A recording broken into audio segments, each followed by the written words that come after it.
आज की वीडियो में हम लोग कंप्लीट स्ट्रैटेजी देखेंगे, स्पेशली 71st बीपीएससी मेंस और 72nd बीपीएससी मेंस वालों के लिए।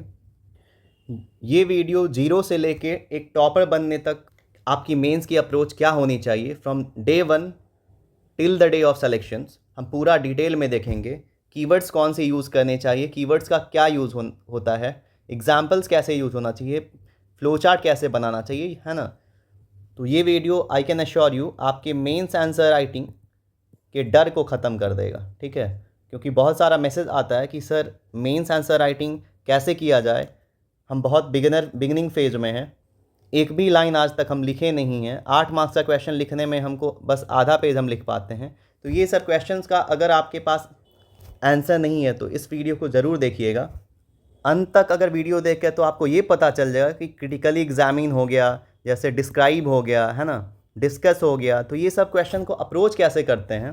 क्योंकि आज भी 90% स्टूडेंट जो आंसर राइटिंग करते हैं, हम लोग कॉपी जो चेक इवेलुएट करते हैं, उसमें one thing I have noticed personally कि क्वेश्चंस का जो आंसर राइटिंग होता है उसमें मैक्सिमम स्टूडेंट क्वेश्चन के डिमांड को ही नहीं समझ पाते हैं, ठीक है। और अगर आप क्वेश्चन के डिमांड को नहीं समझ पा रहे हैं तो you will miss the boat, ठीक है। आप सिंपली अपने आप को रेस से बाहर कर रहे हैं, है ना। तो अगर आप इस चैनल पर नए हैं तो ये बीपीएससी स्ट्रैटेजी रूम है और हम लोग यहाँ पे कोई प्रमोशन नहीं करने आए हैं। आप कोई भी इंस्टीट्यूट में पढ़ते हैं, ये हमारा फोकस ग्रुप आपके लिए हमेशा ओपन है। अभी हमारा 2 फ्री इनिशिएटिव चल रहा है, स्पेशली 71st मेंस के लिए एक्सपेक्टेड क्वेश्चन सीरीज चल रहा है। उसमें हम लोग daily thematic questions as per PYQ देते हैं। जैसे ये क्वेश्चन को देखिए, एग्रीकल्चर इन बिहार, है ना, उसमें मेजर चैलेंज क्या है, गवर्नमेंट इनिशिएटिव क्या होना चाहिए। तो प्रेडिक्टेबल क्वेश्चंस हम लोग देते हैं। जैसे ये क्वेश्चन देखिए, क्वांटम टेक्नोलॉजी, ये क्वेश्चन क्यों पूछा गया है, क्योंकि national quantum mission is important theme, ठीक है। जैसे ये क्वेश्चन 68-69 बीपीएससी के ट्रेंड को पकड़ के ये क्वेश्चन पूछा गया है। तो हम लोग we are always there for you as a one stop solution. तो अगर आप सीरियस कैंडिडेट हैं तो हमारे टेलीग्राम फोकस ग्रुप से ज़रूर जुड़िएगा और ऐसे ही फ्री इनिशिएटिव के लिए चैनल को सब्सक्राइब कर लीजिएगा और ज़्यादा से ज़्यादा लोगों को शेयर कीजिएगा, स्पेशली टू सीरियस एस्पिरेंट्स। 3 चीज़ समझना ज़रूरी होता है। पहला तो क्वेश्चन के डिमांड को, जैसे क्वेश्चन पूछ क्या रहा है। सेकंड, आपको स्ट्रक्चर करने आना चाहिए, इंट्रो, बॉडी, कंक्लूजन के साथ। And last but not the least, time management, very important. क्योंकि अभी भी बहुत सारा मैसेज आता है कि सर 8 मार्क्स का क्वेश्चन हो गया, 38 मार्क्स का क्वेश्चन हो गया, कैसे अप्रोच करना है। तो 8 मार्क्स का क्वेश्चन मेरे अकॉर्डिंग, जैसे आप मेंस वगैरह लिखे होंगे तो आपको पता होगा, वहाँ पे स्पेसिंग वगैरह दिया रहता है और इनफ स्पेस रहता है आपके आंसर को लिखने के लिए। तो वर्ड पे तो नहीं जाइए, क्योंकि कोई छोटा लिख सकता है, कोई बड़ा लिख सकता है, सबका अपना अपना लिखने का तरीका है। तो 1 से 1.5 पेज आप लिखिए 8 मार्क्स के लिए, ठीक है ना। और इसमें ज़्यादा टाइम मत दीजिएगा, मैक्सिमम 7 से 8 मिनट दीजिएगा मैक्सिमम। और 1 से 1.5 पेज से ज़्यादा भी मत पढ़िएगा, क्योंकि अगर आप 1 से 1.5 पेज से ज़्यादा लिख रहे हो तो आप 38 मार्क्स वाले क्वेश्चन में पैनिक कर जाओगे, है ना। और 38 मार्क्स वाले क्वेश्चंस ही डिसाइडिंग फैक्टर होता है। सेकेंड पार्ट इज़ इंट्रोडक्शन कैसे लिखें, ठीक है। तो इंट्रोडक्शन में 3 चीज़ बहुत इंपॉर्टेंट होता है। एक तो आपको इंट्रोडक्शन में डेफिनेशन अगर लिख दो तो बहुत बढ़िया, अगर डेफिनेशन नहीं याद है तो कोट लिख दो, अगर कोट भी नहीं याद है तो एक जनरल स्टेटमेंट लिख दो, general statement relevant to your question, ठीक है। जिससे कि जो क्वेश्चन का इवैल्यूएटर है, इवैल्यूएटर को ये पता चल जाए कि आप क्वेश्चन के डिमांड को फुलफिल कर रहे हैं, है ना। And most important thing about introduction is, इसमें जो आपका स्पेसिंग होना चाहिए, वर्ड लिमिट होना चाहिए, वो 10 to 15% of the word limit, ठीक है। जैसे सपोज कीजिए अगर 8 मार्क्स का क्वेश्चन है तो इंट्रो में अगर आप 60-70 वर्ड लिख दीजिएगा तो फिर बॉडी में क्या लिखिएगा, ठीक है। तो इंट्रो में मैक्स टू मैक्स कोशिश कीजिएगा इंट्रो आपका 20 से 25 वर्ड में ख़त्म हो जाए, ठीक है। We are done with the intro thing, let's proceed. वही क्या कहता है गोल्डन रूल, गोल्डन रूल यही कहता है कि इंट्रो 3 से 4 लाइन से ज़्यादा नहीं होना चाहिए, डायरेक्ट एंड इम्पैक्टफुल होना चाहिए, मोस्ट इम्पॉर्टेंट। और इसका पीडीएफ अगर चाहिए होगा तो टेलीग्राम ग्रुप से जुड़ जाइएगा, वहाँ पे हम पीडीएफ इसका शेयर कर देंगे। 360 डिग्री कंप्लीट स्ट्रैटेजी मेंस के लिए। Now coming to body part, body part में सबसे इम्पॉर्टेंट चीज़ होता है structuring of the answer. Just for example let's assume हमको आंसर लिखने बिल्कुल नहीं आ रहा, लेट्स से हम 0 पे हैं अभी, ठीक है। एक क्वेश्चन आता है विथ रिस्पेक्ट टू आत्मनिर्भर भारत, है ना, ठीक है। ये क्वेश्चन आया, 8 मार्क्स का क्वेश्चन है, आपको कुछ नहीं आ रहा है, आप एटलीस्ट अपने ब्रेन को तो स्टॉर्म कीजिए, ब्रेन स्टॉर्मिंग कीजिए, सबकॉन्शियस माइंड को ट्रेन कीजिए। इसलिए हम लोग ये फ्री इनिशिएटिव लेके आए हुए हैं 30 डे चैलेंज वाला और daily answer writing session expected question series Telegram focus group में जो चल रहा है। इससे आपको होगा क्या, आपके सबकॉन्शियस माइंड को फीड करेगा ये, है ना। जैसे आत्मनिर्भर भारत में मानिए कुछ नहीं आता है, डे 1 आप आंसर राइटिंग स्टार्ट किए, ठीक है, तो एटलीस्ट डे 1 आप ये तो सीख जाओगे कि इंट्रो कैसे लिखते हैं, बॉडी कैसे लिखते हैं, कंक्लूजन कैसे लिखा जाता है, स्ट्रक्चर कैसे दिया जाता है आंसर का। और धीरे धीरे करके ना भाई कोई सीखता है। इवन हम टॉपर्स टॉक लेके आ रहे हैं, आप ज़रूर देखिएगा, जो यूपीएससी में जो भी कलीग्स वगैरह सेलेक्टेड हुए हैं, तो one thing you will notice, जितने भी टॉपर्स हैं वो भी फर्स्ट डे पैनिक करते हैं आंसर राइटिंग में। कोई ऐसा आदमी नहीं है जो डे 1 को आंसर राइटिंग करे और परफेक्ट हो जाए, नो वन। आप ले आके किसी को बता दीजिए जो पहला दिन बोले कि सर हम पहला दिन आंसर राइटिंग किए 38 मार्क्स क्वेश्चन में, मेरा 25+ मार्क्स आ गया, नो वन इज़ देयर। अगर कोई बंदा है तो वो झूठ बोल रहा है। तो जैसे आत्मनिर्भर भारत वाला क्वेश्चन आया, ठीक है, इस क्वेश्चन में आप इंट्रो में एटलीस्ट ये तो लिख सकते हैं कि विकसित भारत का मिशन जो है हमारा 2047 का, वो एक आत्मनिर्भर मिशन का एक पहल है, ये तो लिख सकते हैं। ये तो आपको पता है, प्रीलिम्स का फैक्ट है भाई।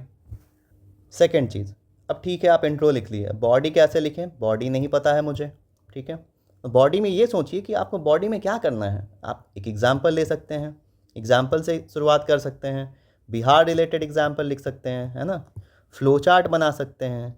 अरे कुछ नहीं आएगा तो कुछ लिख के आओगे तो नंबर मिल जाएगा भाई। और कंक्लूजन क्या होता है, सॉल्यूशन। कंक्लूजन का मतलब क्या होता है, सॉल्यूशन। तो आत्मनिर्भर भारत में क्या सॉल्यूशन ले सकते हैं कि जो भी चैलेंज हम लोग फेस कर रहे हैं आत्मनिर्भर भारत स्कीम से रिलेटेड, उसको कैसे फुलफिल किया जाए, ठीक है। तो देखिए बॉडी में 3 से 5 पढ़ा, ठीक है। डायग्राम फ्लो चार्ट जैसे हम बताए वो मस्ट होना चाहिए, और डेटा एग्जाम्पल ज़रूर डालें, वेरी इंपॉर्टेंट, ज़रूर डालें, ठीक है। क्या क्या नहीं करना है बॉडी में, कॉपी पेस्ट वाला लैंग्वेज अवॉइड करना है और इररिलेवेंट कंटेंट नहीं डालना है। बहुत सारा मैसेज आता है कि सर हैंड राइटिंग इंपॉर्टेंट है क्या, तो भाई आपको हम टेलीग्राम पे टॉपर्स नोट्स भी प्रोवाइड करते हैं, जो भी लोग टॉप किए हैं उसके कॉपीज़ वगैरह। तो आप देखिएगा बहुत सारा हैंड राइटिंग वर्स्ट होता है, ठीक है, लेकिन पढ़ने लायक होना चाहिए। तो हैंड राइटिंग कैसे होना चाहिए, तो हैंड राइटिंग पढ़ने लायक होना चाहिए, ठीक है। अगर आप हैंड राइटिंग को पढ़ ले रहे हैं तो ठीक है, आपको नंबर मिल जाएगा। तो हैंड राइटिंग वाली क्वेश्चन मैंने सॉल्व कर दिया आपकी, है ना। तो कंटेंट पसंद आ रहा होगा तो please do subscribe my channel, and sharing is caring, तो शेयर कर दीजिएगा एक बार बाबू लोग। अब आता है लास्ट पार्ट, कंक्लूज़न। कंक्लूज़न होता क्या है, तो कंक्लूज़न में हम लोग वो चीज़ लिखते हैं जो चैलेंज जो है, या जो भी चैलेंज है हम लोग फेस कर रहे हैं उससे रिलेटेड हम क्या सॉल्यूशन प्रोवाइड कर सकते हैं, वे फॉरवर्ड क्या होगा मेरा, है ना, वे फॉरवर्ड क्या होगा, यही कंक्लूज़न होता है आपका। और कंक्लूज़न मस्ट बी बैलेंस्ड, आपका बैलेंस पर्सपेक्टिव होना चाहिए। ये नहीं कि आप कंक्लूजन में निगेटिव पर्सपेक्टिव लिख रहे हैं इंडिया के बारे में, तब सीधे आपको 0 दे देगा वहाँ पे, ठीक है। तो ये सब चीज़ को अवॉइड करना है। और जो भी लोग 72nd बीपीएससी के लिए सीरियस हैं, तो एक बार मेरा एनसीईआरटी सिमुलेटर टेस्ट आप ज़रूर दीजिएगा एज ए चैलेंज। मैं ये बोल रहा हूँ कि अगर आप वहाँ पे 60% से ऊपर मार्क्स डेली बेसिस पे ला रहे हैं, ये मेरा फ्री इनिशिएटिव है सिमुलेटर टेस्ट में, तो आपको मैं एश्योर करता हूँ कि आपका प्रिपरेशन लेवल बहुत सही है। लेकिन अगर इससे कम मार्क्स आता है तो घबराने का बिल्कुल ज़रूरत नहीं है। We will provide one stop solution, 1-to-1 mentorship हम लोग देंगे, जिससे कि आपका, है ना, स्कोर बूस्ट हो सके। अब बहुत सारे स्टूडेंट ये इस चीज़ का वेट करते हैं, सर क्वेश्चन ना आए तो क्या करें, है ना। तो आइए बताते हैं एक राज की बात, ठीक है। क्वेश्चन अगर नहीं आया ना आपको, चलिए एक एग्जाम्पल के तौर पे हम क्वेश्चन दिखा देते हैं। जैसे ये 8 मार्क्स का क्वेश्चन है, 69 बीपीएससी में पूछा गया है। चलिए देखते हैं, अगर ना आए तो कैसे लिखना है। एनालाइज, वेरी इंपॉर्टेंट कीवर्ड है, the mechanism and characteristic of Indian monsoon system, भारतीय मानसून तंत्र की क्रियाविधि एवं विशेषताओं का विश्लेषण कीजिए। अब इस क्वेश्चन में आप देखिए, अगर आपको नहीं भी आता है तो आपको स्टैटिक के पास का नॉलेज है, आपने ज्योग्राफी पढ़ा है, ठीक है। अगर आपने ज्योग्राफी अच्छे से पढ़ी है तो आपको पता है मानसून जो है, मानसून ये इंडिया में दो तरह का होता है, one is south west and other is north east, ठीक है। ये चीज़ पता है। मानसून होता क्यों है, क्या होता है मानसून, तो इससे ये आपको पता है कि it's a seasonal reversal of wind, या फिर बोल सकते हैं सीजन ऑफ विंड। मानसून एक ऐसा सिस्टम होता है जो एक साल में अपना क्या करता है, डायरेक्शन चेंज करता है, और अपने रिवर्स डायरेक्शन में क्या होता है, बहने लगता है, ठीक है। यही तो होता है मानसून। कुछ नहीं आता है, आपका इंट्रो कंप्लीट हो गया। अब बॉडी कैसे लिखिएगा इसमें, चलिए ठीक है। कुछ नहीं आता है, आपको ये आता है ना भाई कि इंडिया के मैप में आप थोड़ा बहुत डायग्राम तो बना सकते हैं कि ये हो गया आपका नॉर्दर्न पार्ट, ये हो गया साउदर्न पार्ट, ठीक है। और आपने पढ़ा होगा ITCZ के बारे में, वो सब दिखा सकते हैं कि ITCZ जो होता है वो शिफ्ट करता है नॉर्दर्न डायरेक्शन में जून जुलाई के टाइम में, ठीक है। और वहीं क्या होता है, साउदर्न डायरेक्शन में शिफ्ट हो जाता है कब, रिट्रीटिंग मानसून के समय में, अक्टूबर नवंबर। तो भाई आप ही देखो, क्वेश्चन नहीं भी आ रहा है तो आप इतना अच्छा आंसर लिख रहे हो, तो क्वेश्चन आएगा तो सोचो कितना अच्छा आंसर लिखोगे, ठीक है। तो हम यही एश्योर करना चाहते हैं कि आप एक बार हमारे 30 डे चैलेंज को एक्सेप्ट कीजिए और टेलीग्राम फोकस मेंस इनिशिएटिव का पार्ट बनिए, जो हमारा फ्री इनिशिएटिव है। हमको यहाँ प्रमोशन करने बिल्कुल नहीं आए हैं, हम उन सीरियस एस्पिरेंट्स को बस सपोर्ट करने आए हैं जो अभी पैनिक सिचुएशन में हैं और बार बार मैसेजेस कर रहे हैं कि sir whether I will prepare for 71st mains, AEDO करूं, बिहार SI करूं, 72nd BPSC प्रीलिम्स करूं, या फिर 72nd BPSC मेंस करूं।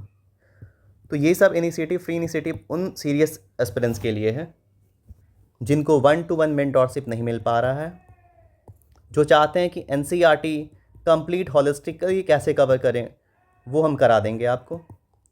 डेली सिमुलेटर टेस्ट चल रहा है मेरा फ्री ऑफ कॉस्ट, वो आप दे सकते हैं, and it will really provide one stop solution for all Bihar exam, ठीक है। क्योंकि हमारे ग्रुप में बहुत सारे स्टूडेंट का अभी बिहार SI प्रीलिम्स हुआ है, तो उनका ही हुआ है जो लोग NCERT कवर कर रहे हैं, जो प्रॉपर थीम लेके पढ़ रहे हैं, ये नहीं कि रैंडम मटेरियल पढ़े जा रहे हैं, है ना। जाते जाते कुछ पंक्तियाँ हम शेयर करना चाहते हैं। मेरी माता श्री का ये फेवरेट लाइन्स है हिंदी का, कि जीवन में एक सितारा था, जीवन में एक सितारा था, माना वह बेहद प्यारा था, वह डूब गया तो डूब गया, अंबर के आनंद को देखो, कितने इसके तारे टूटे, कितने इसके प्यारे छूटे, कितने इसके तारे टूटे, कितने इसके प्यारे छूटे, जो छूट गए फिर कहाँ मिले। समझ रहे हैं कितना डीप है। जो छूट गए फिर कहाँ मिले, पर बोलो टूटे तारों पर, कब अंबर शोक मनाता है, जो बीत गई सो बात गई। तो जो बीत गया सो बात गया है ना, पछताना नहीं है। आपके लिए 72nd BPSC है, AEDO है, बिहार SI मेंस है उन लोगों का जिनका सिलेक्शन हुआ है, फिर 71st का मेंस भी है, आगे बहुत सारे एग्ज़ाम हैं, बिहार BSSC CGL है ना। तो आपको बस मेहनत कंसिस्टेंसी के साथ करते रहना है, and I will assure you कि आप एक दिन टारगेट को ज़रूर हिट कीजिएगा। कंटेंट पसंद आया हो तो अपना प्यार बढ़ाते रहिएगा, और मिलते हैं फोकस ग्रुप में। बहुत बहुत धन्यवाद। Happy learning, take care.